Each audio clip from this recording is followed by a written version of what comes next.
The Mannin Line with Andy Wint.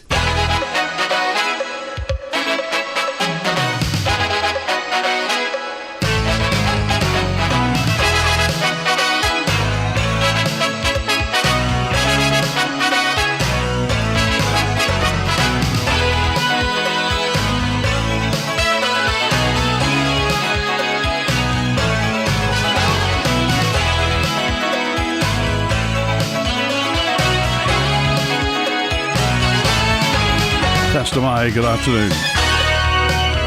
Mannin Line's on through till 1 this afternoon. We're open line, so the floor's yours. Whatever subject you want to talk about, call 66 13 68. Text 166 177. WhatsApp 166 177 or email studio@manxradio.com.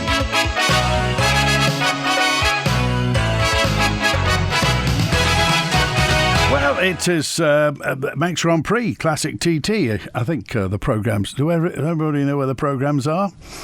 Good.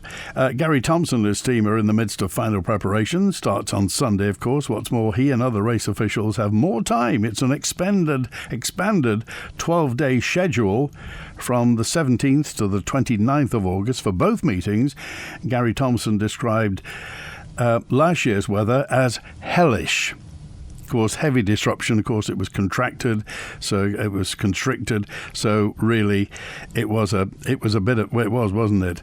So, what about the new format? I wonder what your thoughts are on the new format of this, and what other matters are outstanding before the first flags drops. Well, it's happening on Sunday, so let's hear what Gary Thompson has to say about final preparations. We are currently slightly short of marshals still for Sunday, and I would like to say to anybody locally, if you haven't signed on yet, then please do so. From the clerk of the courses point of view, we do need to get Sunday afternoon in, and Monday and Tuesday, but more so Sunday afternoon, because here we've got a natural reduction in light compared to what we have at the TT event in May. At the Manx Grand Prix Classic TT, we have to flag all at 8 o'clock during qualifying week, so we automatically lose almost an hour's worth of qualifying practice. The newcomers as well, we've got about 35 newcomers. We get the newcomers lap done on Sunday. It just sets us up nicely then for the rest of the week. There seems to be a bit of confusion from some people as to there are 5 weeks of works scheduled to take place on a section of the mountain road. Explain a bit why these works are going to be taking place after a racing event rather than before. My understanding is obviously that this work was due to take place before the TT, and there was an issue with the equipment available. We then had obviously the issue with Brandywell before the TT, which we've now got squared away, and it's been revisited since the TT's finished, so Brandywell's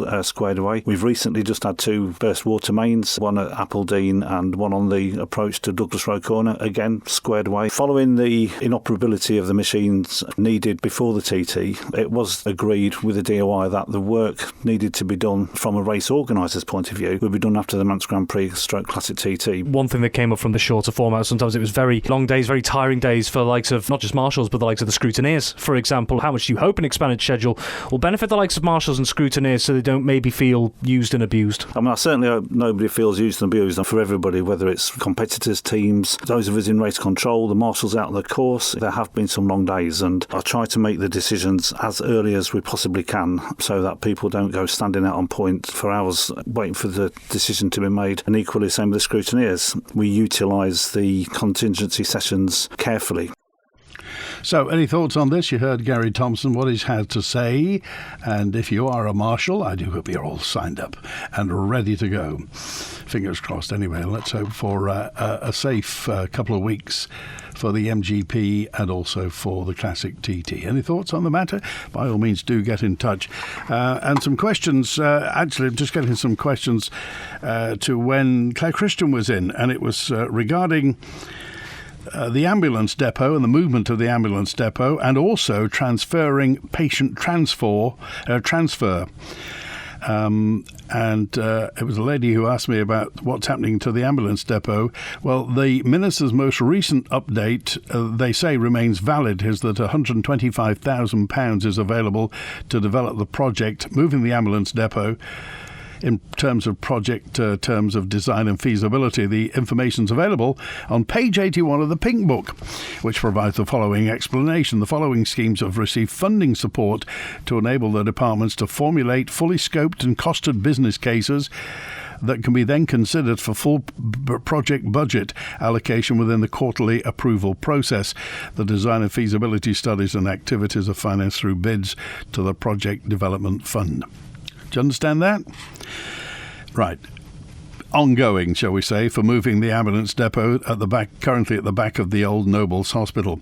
And patient transfer, the patient transport work remains ongoing to deliver the transfer, with the DHSC, DOI and Manx Care committed to a smooth transition. So at the moment it's DHSC, it's moving to Manx Care.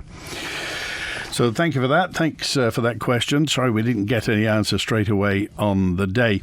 And also some questions regarding, do you remember a few days ago there was that report about Mr. Watson who'd visited Japan, and the Manx issued international driving permit, he said, was a bit like Blue Peter. It was a kind of bit of card with some laminators over it. He said they simply wouldn't allow him to hire a vehicle in Japan, didn't really recognise it. He wanted to hire a car from Europcar despite having all the paperwork ready. He was refused the vehicle due to the staff in Okinawa not being familiar with the Isle of Man. Japan not knowing where the Isle of Man is. Well, with Honda. Anyway, he showed the officials and police through the Geneva Convention guidance, and it still wasn't enough. Anybody else had that sort of problem? Is your Manx International driving permit working fine? Is that the way it should be? And follow-up to the mention about the internet being slow or being intermittent, there's a note in from Derek who just said, we've had fibre with Manx Telecom for over 2 years, but still we get erratic signal. So I kept running the speed checker, and we get 98 megabits per second, which is what we pay for. But I saw some of the VPN providers like NordVPN and Surfshock include antivirus with their offer. So not only is it you banking info and personal information better protected with a virtual private network for £40 a year, for a VPN you get antivirus protection for 5 devices. But the best thing is that you get your VPN location to London or Manchester, so you can still get BBC and ITV. Incredibly, when you run the speed checker again, the megabits per second doubles to 200 megabits per second. It was faster than Manx Telecom alone, and everything is way faster, even though your router and fibre is Manx Telecom. It's worth it, says Derek. And that's a tip if you're looking for fast internet. Many more questions to get to, which I'll get to in just a few moments' time. Oh, by the way, we just had the 2-minute silence for VJ Day. Did everybody stop? Chris in Port Erin Pet said we closed the door. But there were still people wandering around during the 2-minute silence. Was it observed where you were? Here's Mark with us now. Hi, Mark. Yeah, hi, Andy. I just wanted to... I've been doing a bit of work in the Orkney Islands straight after the Island Games in terms of shipping in Armourstone, and I was talking to the cruise terminal up there, and I just asked them, I said, so how often are cruise ships coming to the Orkney Islands? And it's basically one every other day from the 1st of April until the 31st of October. And it got me thinking again about the cruise strategy on the Isle of Man, and just how, we're hindered because we don't have a deep water berth. There was some studies done by KPMG, which we partnered with the Isle of Man government to try and get. And basically, 5-6 years ago, the deep water berth would pay for itself in 25 years. But I remember at the time, the DOI were scaremongering, saying, oh, it's like having a massive big aircraft carrier in the port. We can't possibly do that. And then we met up with the Department of Enterprise, and they said, oh, what can we possibly do with 2,500 cruise passengers coming on the island every day? And that's exactly what the Minister of the Department of Enterprise said 5-6 years ago. And our jaws dropped. So it's just trying to put it back into the frame. This deep water, and the government's trying to throw money, over 80 million, I think they got signed off for the existing inner harbour. And something needs to be done, because I spent a lot of time in Liverpool. Their cruise industry's thriving. Dublin, the cruise industry's thriving. I don't know if you remember, there was lots of, we flew over the head of Dublin cruise, we flew over the head of Liverpool cruise, we flew over the head of Orkney Islands cruise to try and gain some momentum. Obviously, COVID hit and that wiped everything out. Yeah. But Liverpool and Dublin all want us to have a thriving cruise industry because it adds to the Irish Sea story, which means basically the cruise ships can slow steam, come in, and then go out again. So you can basically get more of a package than the Irish Sea. And no one's talking about it. I don't know if Michelle Haywood and Tim Johnson, the expert in tourism, can get together and try and figure things out, but they're probably in their own little camps and they can't do anything. But it beggars belief. And of course, people say they don't spend enough money. Well, if Liverpool are investing a lot of money and Dublin are investing a lot of money and the Orkney Islands are investing a lot of money, what do they know that our Isle of Man government civil servants don't? It's a no-brainer, right? But it just requires a bit of vision. I don't know what your thoughts are, Andy. Two questions, really, and that is I mean, what do 2,500 people do in Orkney all day long? I mean, Sorry, that's 2,500. We calculated, obviously, the larger cruise ships are about 2,500 people. Right. 5,000, I'm not sure we'll get in. But it was 2,500 tourists coming to the Isle of Man. Yeah. And the Department of Enterprise said, what can we possibly do with 2,500 tourists? Right. That was a meeting we had, and that's exactly what they said. Okay. That was the Department where would you put the port? Where would you tie up? Because at the moment they obviously have to go into the middle of Douglas Bay and then tended off. Yeah, so basically there was a lot of studies done, and we talked to the Department of Infrastructure, the outside the Victoria. So it's another, where the lighthouse is. It sort of goes out perpendicular to there, right? And that's where we could put the cruise terminal. And there was just a lack of general desire to move forward with it. And I think they talked to the local harbour master and said, no, we'll just meddle around with the inner harbour. So we're just missing out on a huge opportunity, Andy. Cruise industry's back. COVID's in the rear-view mirror now, and if we can get, we could basically quadruple the amount of cruise tourists we could have to the Isle of Man, and it's a taster. If 5% of the cruise tourists that come to the Isle of Man think, oh, this is a nice place, they might come back as well. So, they get them down Strand Street, get them on the horse trams, get them on the steam trains. It just requires a bit of vision. And, no one's talking about it again because it's probably, it's a bit too difficult. Who drove it last time, Mark? Where did the idea come from last time? So basically, it was the Shipping Association, which was now Isle of Man Maritime previously. They drove the initiative to try and stimulate the economy. There was back then. There was a lot of objection from the steam packet because the steam packet was thinking, if we've got a larger berth, therefore we may have competition. But now the Isle of Man government own the steam packet, so that negates that whole issue now.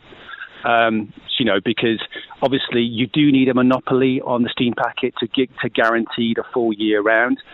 So that sort of objection's gone now. So there's no real reason why the government can't start looking at it again. They'll be fully supported by Liverpool and Dublin.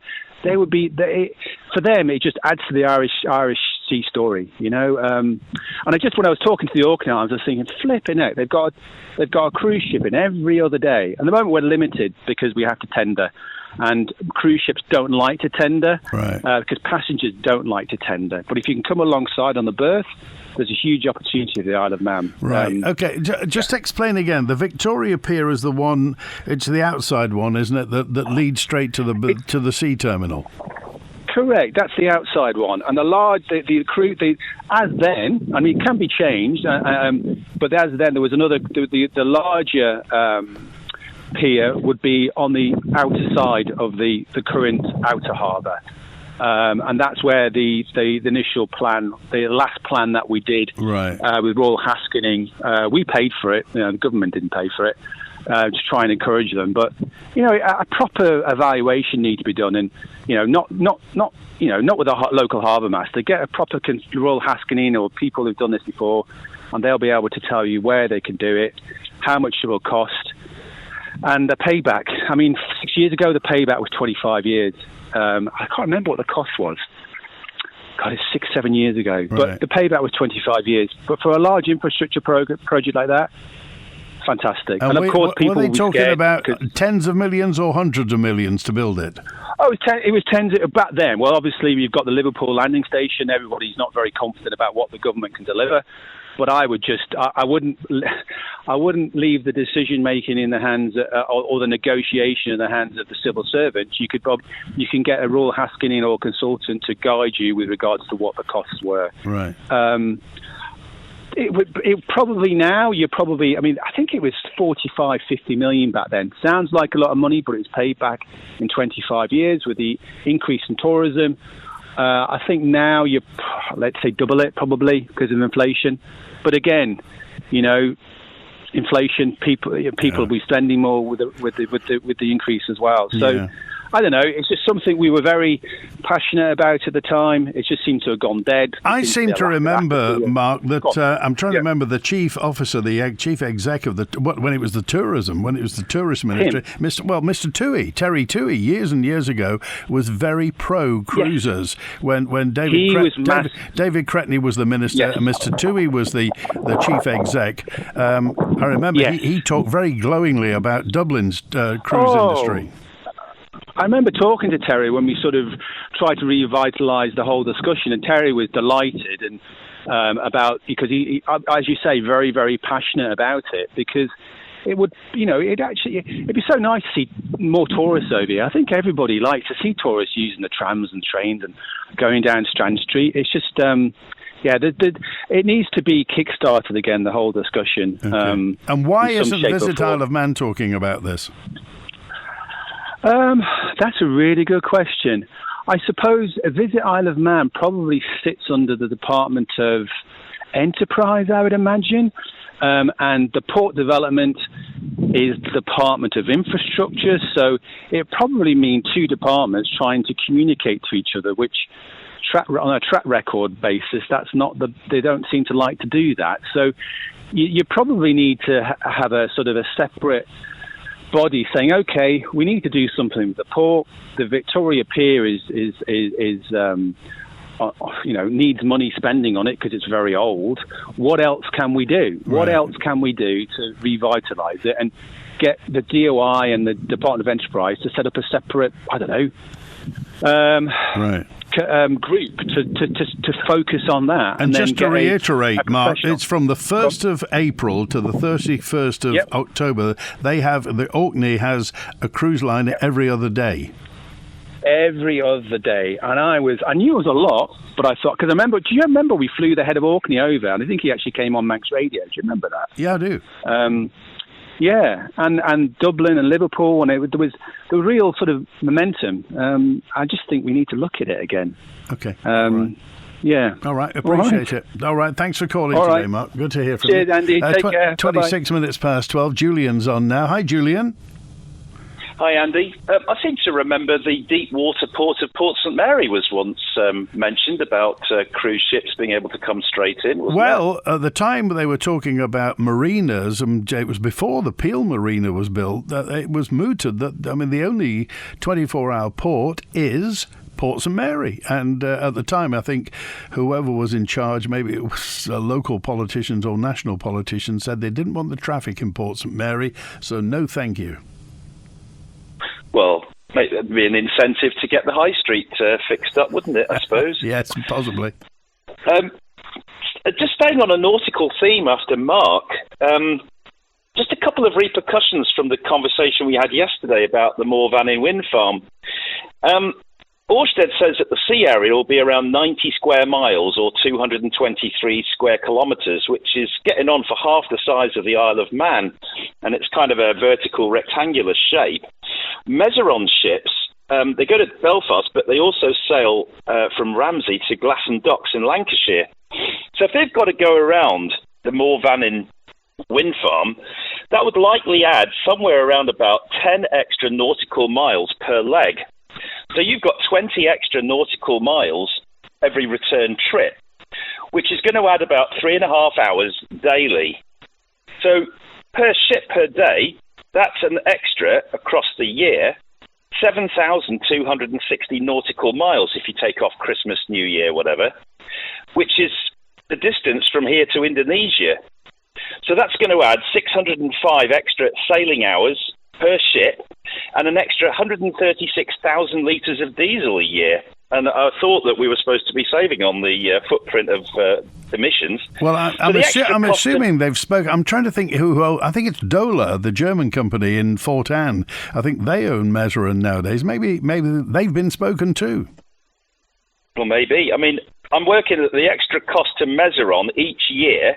So you've got extra fuel, you've got crew and operating costs, and then you've got the extra maintenance schedule on that extra 7,260 miles. So that's going to add an additional, on top of their existing costs, £1.25 million a year per ship. So no doubt that would be added to the goods that we will have coming in, and not forgetting that Mezeran recently replaced their Silver River ship with the Snaefell River. And then another thing to think about, Wilf has mentioned that Mooir Vannin would be sited on Bahama Bank, which is an important fishing area. So this wind farm not only would likely ban our fishing fleet from that 223,000 square kilometre zone, but then you've got the foundation pile driving of 87 turbines that are going to damage or destroy the existing fish habitats and spawning grounds. Yeah. But it also permanently changed the sea currents, the sediment patterns. So effectively, Ørsted are offering us a quarter of the seabed lease that they would have to offer the Crown Estate if they were just over our territorial waters. And it's also going to affect it. I can't see that it can be avoided. Our shipping and fishing industry. Well, these things are. I mean, the thing is, these things could be the biggest turbines in the world. I mean, it's nice to have a first, but I mean, these things are 1,000 feet high. 1,200 actually. Is it? 350 metres. It's over 1,200. So you're kind of eye level with the mountain road above, looking down on Ramsey. Right. And as you say, I mean, when they're pile driving that stuff into the seabed, around Bahama Bank is a very rich fishing ground. So that's, I mean, presumably it's not going to cheer the fish up much, is it? Well, yeah, talking of pile driving and sediments, there's just a new peer-reviewed study that's just been published in the latest edition of Marine Pollution Bulletin, and it's titled Chemical Emissions from Offshore Wind Farms. The study points to 228 chemicals involved in leaching from the foundations. We're not even talking about microplastics off the blades. And this is the anti-fouling coatings. You've got the large sacrificial galvanic anodes. And then you've got the other corrosion protection systems that have been measured in the water column and the sediment in high concentrations around these turbines. And this, of course, is the toxic buildup for benthic habitat. So it's not just fish, but you've got the bottom-dwelling species like shellfish and crustaceans.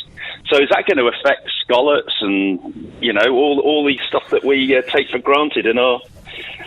And that's not even including infrasound that's been implicated in all these beachings of whales. Somebody, Texter 200 said, Julian, are you going to the Ørsted review on the 26th of August at Laxey? Yep, you bet. We're going to have a... Well, you've got to participate in these things, and I think this is really important. And, you know, 87 times...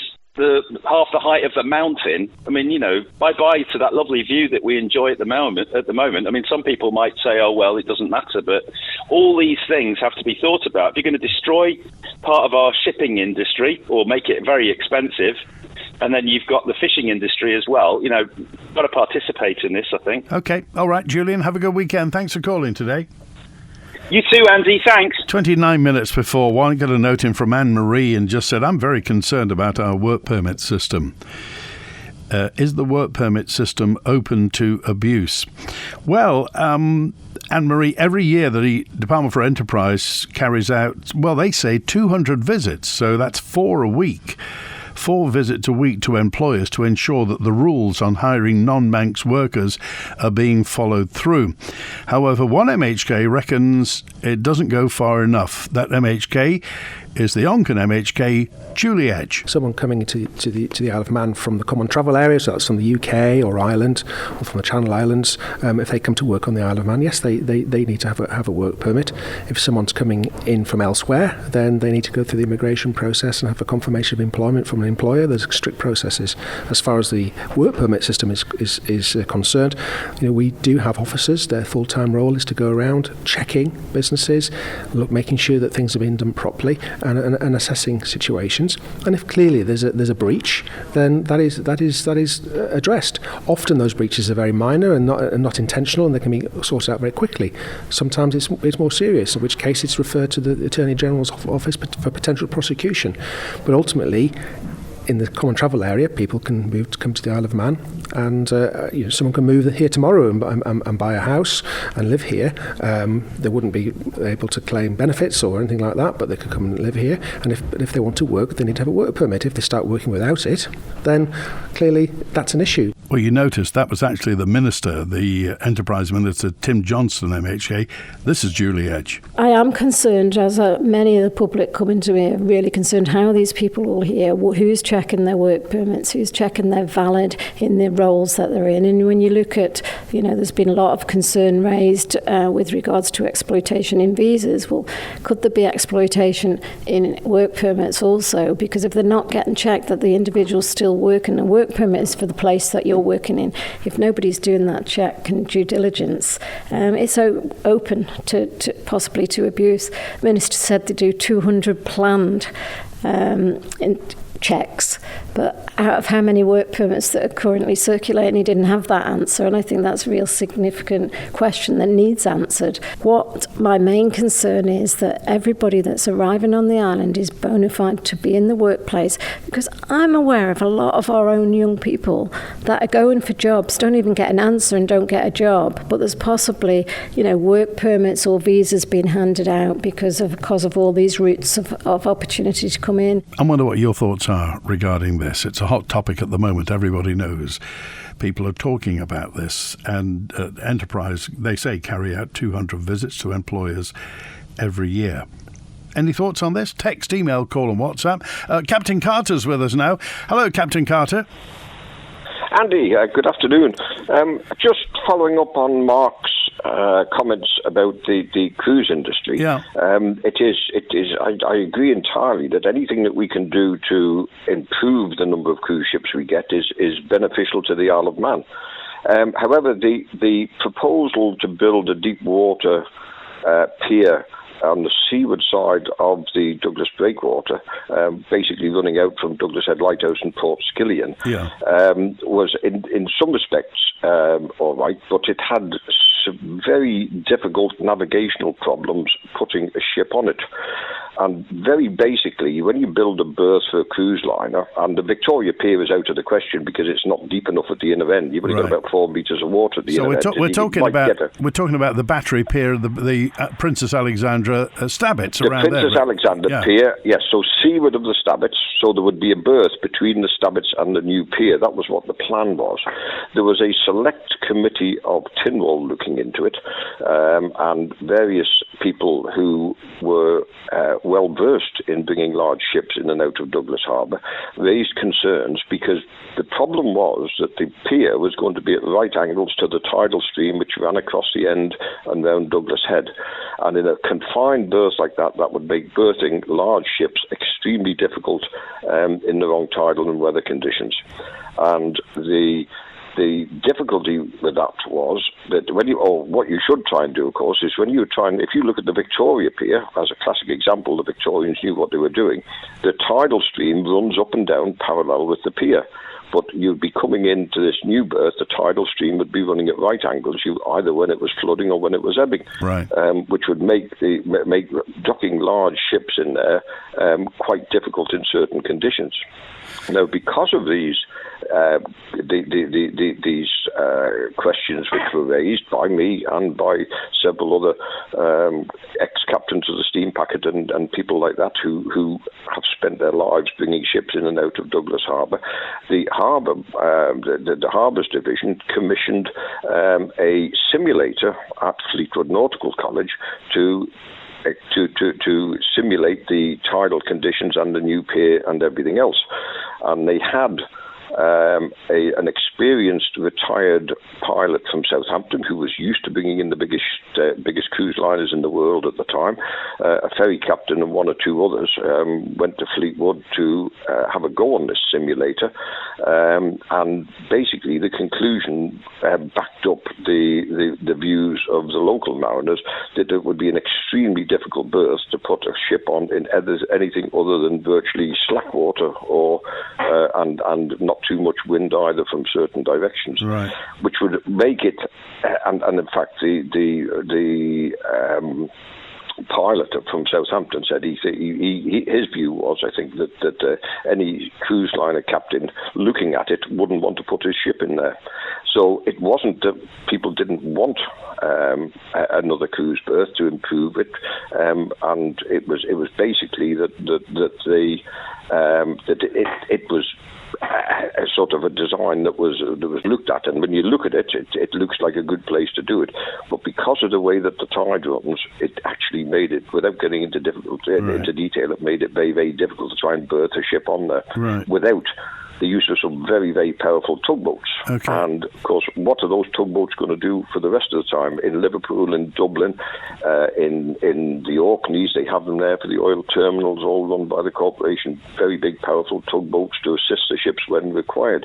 But you would end up having them here, sitting around with nothing else for them to do. Was there, in the back of my mind, Stephen, I've got the idea, did anybody propose Port Jack, building something at Port Jack, or am I imagining that?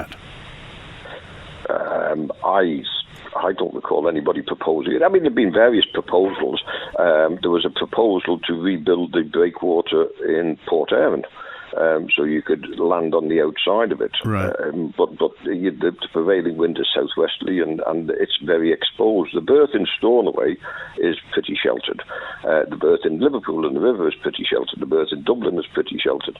But they all have, they're in the situation where the tidal conditions are more amenable to berthing the ships on them. Right. In Liverpool, of course, the tide, even though it's very strong, runs parallel to the berth, up and down the berth, not at right angles to it. Okay. And that's the critical thing. Yeah. Any hope for hope for the Queen's Pier then, Stephen? Yes, you could, if they completed the Queen's Pier out to the end and they dredged Ramsey Bay out about as far as the Bahama Bank to get enough depth of water. Right. It's too shallow by miles. Oh, is it? Right? You've only got about 3 meters of water on the end of the Queen's Pier at low water. Maybe slightly more than that, but not a lot. And to build something you can berth big cruise liners on, it's the depth of water, because obviously the bigger the ship, the more they draw, and even though they're not drawing the same as super tankers, lots of the cruise liners that we get in, the bigger ones, are drawing 7 meters, 7.5 meters, and as I say, on the Victoria Pier, you could get a 200 and probably get a 220 meter ship on the Victoria Pier at high water, but on those sort of drafts he would be aground forward at low water, which of course isn't acceptable to the ship, you see. Do you see do you see any solution to this, Stephen? Well, not without a huge expense, and I seem to remember at the time the figure that was being bandied about was £18 million or something to build it.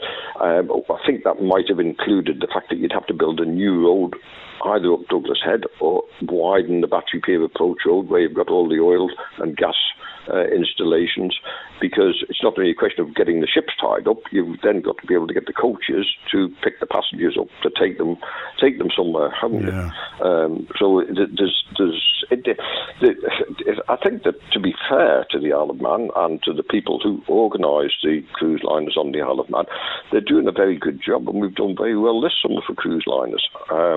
And they are working with what is available. And as I say, we're stretching the limits of the ships. The cruise liners used to be no more than about 130 metres. Now we're bringing 160 metre cruise liners in onto the Victoria Pier. So you are pushing it, but it is whether long term that the cost of the infrastructure, and you've got to say, if it was £80 million, it cost over £80 million already to convert an existing lock in Liverpool into a ferry terminal. So you think how much it would cost to build a new pier and all the road infrastructure and everything else, except, of course, it might include putting the horse trams to the sea terminal, which would be beneficial. As always, Captain Carter, appreciate your industry knowledge and your wisdom on this. Thanks for calling today. Good to hear from you. Thanks, Andy. All right, it's 18 minutes to 1. Hi, Liz. I see you've had your garage converted. We're desperate for more room. Yes, come through and have a look. John called Manx Property Conversions. We now have an extra bedroom, but it could be another reception room, kids' playroom or office. They also did our conservatory roof last year. We were so impressed, we got them back to convert the garage. Wow, I need that. What's their number again? Call MPC on 450 500. That's 450 500. Or find them on Facebook at Manx Property Conversions. Spectrum Windows. If your house needs a new look and your windows letting rain, keep those cold breezes out and make it look like new again. Spectrum Windows, Spectrum Windows.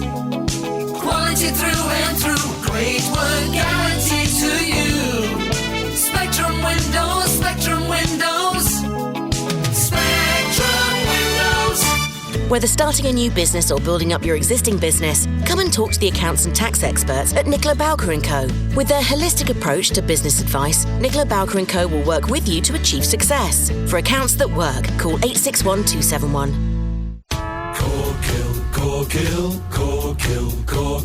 Corkhill Removals and Storage today. Loads big and small, day after day. We'll help you move, we'll help you pack. Whether local or global, we've got the knack, so give us a cheer. Yay! Your movers are here. They do it right. As well as moving locally, nationally or internationally, we have storage solutions from as little as £12 per week. Call 675 495. We'll get your load delivered on time. You can be sure we'll get the job done. Click CorkHillRemovals.com. Hi, this is Chris Pearson.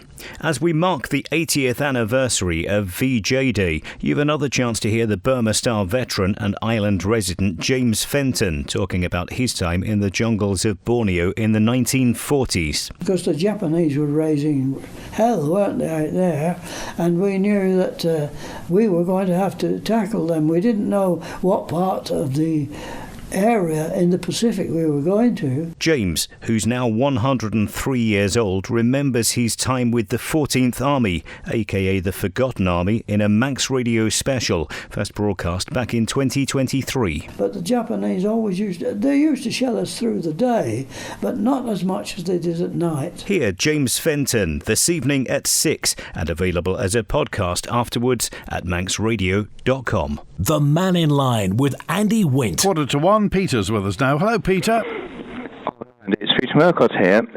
Wanted just to make a little comment about this meeting that's taken place between Trump and Putin. It's very, very ill-considered, I think. And I don't think I'm the only one of that. You see, we've got a precedent, an historical precedent, 1938. Czechoslovakia was discussed behind their back, and the decision was reached, and we know what exactly happened there. And interestingly, I've got Churchill's speech that he made in 1938, which was prophetic as to what was going to happen after they'd really carved up Czechoslovakia without the Czechs being involved in it. And then after the Second World War, one of the American presidents, Roosevelt, or when the war was coming to an end, he met up with Stalin.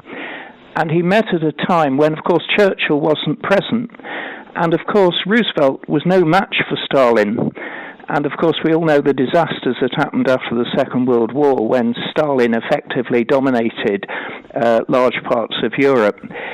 And so we've got a situation now, and I was reading this morning that I don't believe everything I read in the press, and I don't take information from what I read there. But evidently, Trump's going to rely on Russian translators. And as was pointed out in what I was reading, if that is so, language has little nuances. A translator who's going to be the Russian translator is not going to bring those nuances out.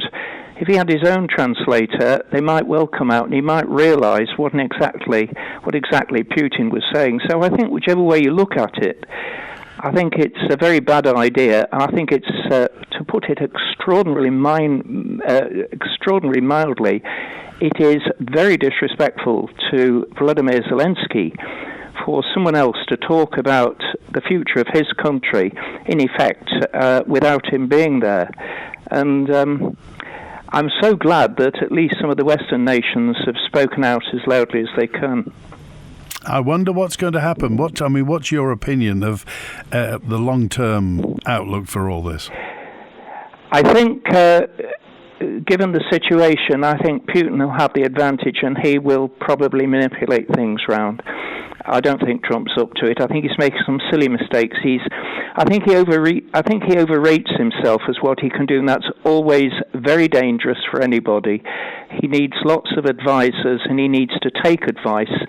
And I get the impression he doesn't take advice. He trusts his own feelings, and feelings are deceiving. You do need advice. So yeah, I think the outcome will be very worrying for the West, and I think the outcome will be very beneficial to someone who's actually marched into somebody else's country. Okay, all right. Thanks for calling today, Peter. Yep, okay, thank you. Bye-bye. There's a lot of criticism of Manx Care's bureaucracy, but I've got great respect for the ambulance service. Says 882, only a few ambulances, but even in TT, they don't import ambulance services from over in Liverpool, places like that, so it's very efficient. And also, I've just heard that work permit comment not needed for many professions, i.e. nurses and doctors. And David's with us on Mannin Line. Hello, David. Hi, Andy. Just can I talk about the Mooir Vannin site and the benefits that really would come to the Isle of Man, as far as I can see them, with limited information. I will be attending the meeting down at in Garth there. And don't forget, Garth now, quite a lot of people live in Onken and Garth at the same time, so we have a bit of a split there. And I hope they don't forget about the people that's living in the lakeside down there, that way out towards Groudle. And don't forget that where their potential landing site is for the power cable to bring them back to onshore so we can get some benefit of it is actually down at Groudle Beach. That was the latest one I'd seen anyway down there. And the other benefit we can get out of it too as a community is, and look ahead, I always try and look ahead, is what we get that's for community gain where these things happen. And I would welcome them. I see them. You see them out at sea there, and you see they're a novelty when you get on the steam packet boats. Everybody gets up and looks at them, and then when you come again or you're coming back, you don't even bother, do you? You're not off to sleep and get back to the island. So, and the other one I was going to criticise a little bit too, and it's regarding the DEFA department and the DEFA minister there, is the scheme that's finishing now, but then there's a new scheme coming forward. Don't we need the scheme to be out before the winter starts?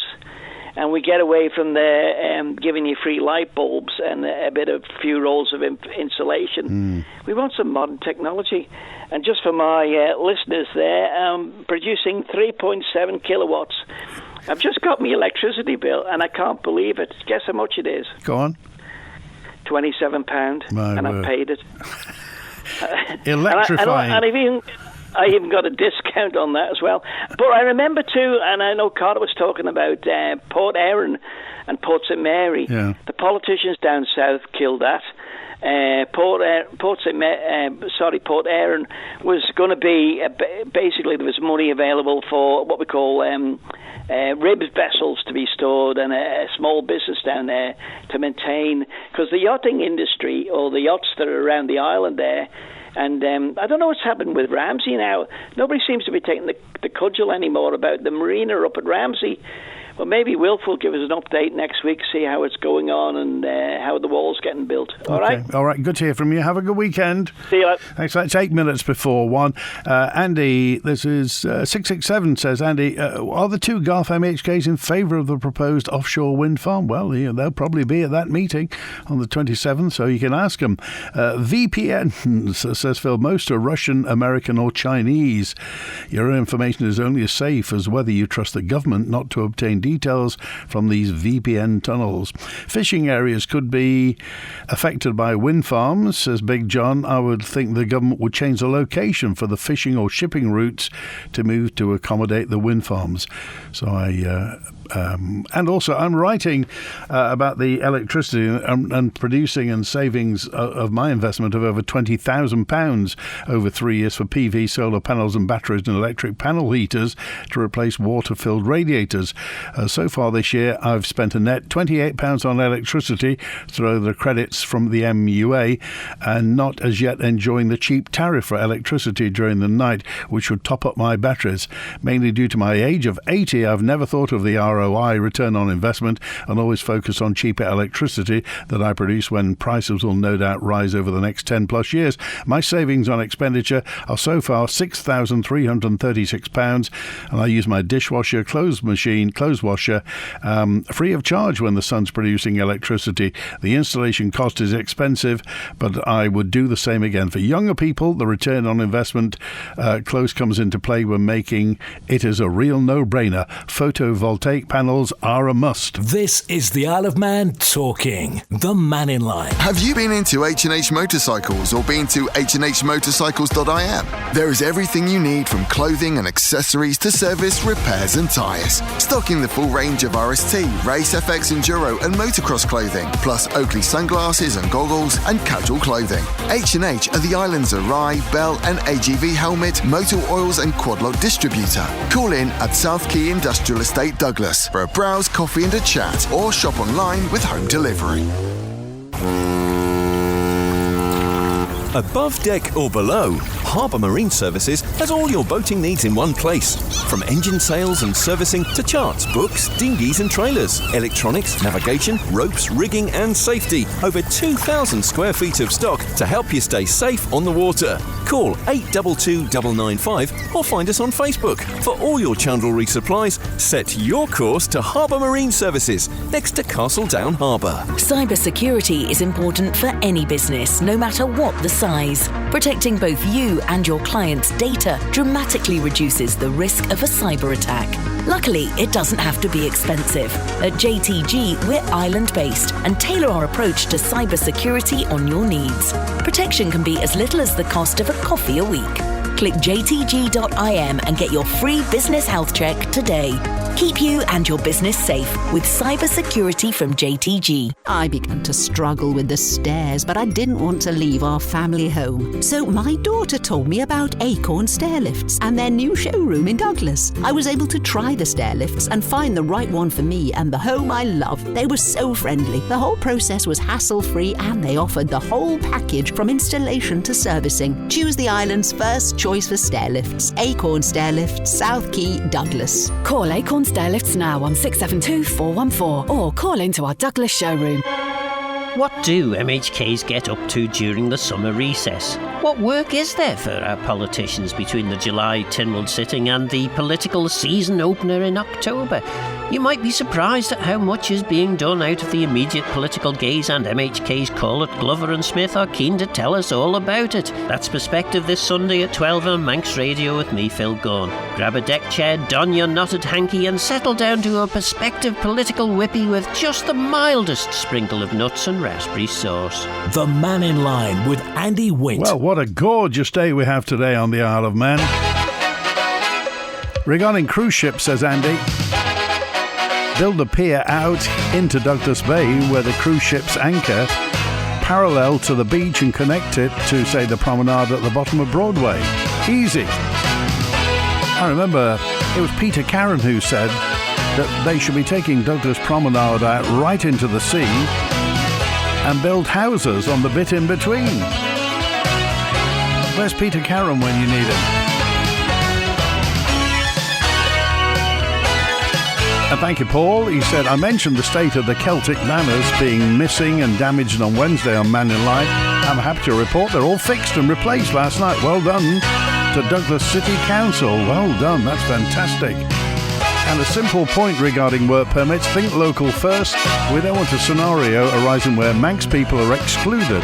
Well, that's it. Have a great weekend. W-I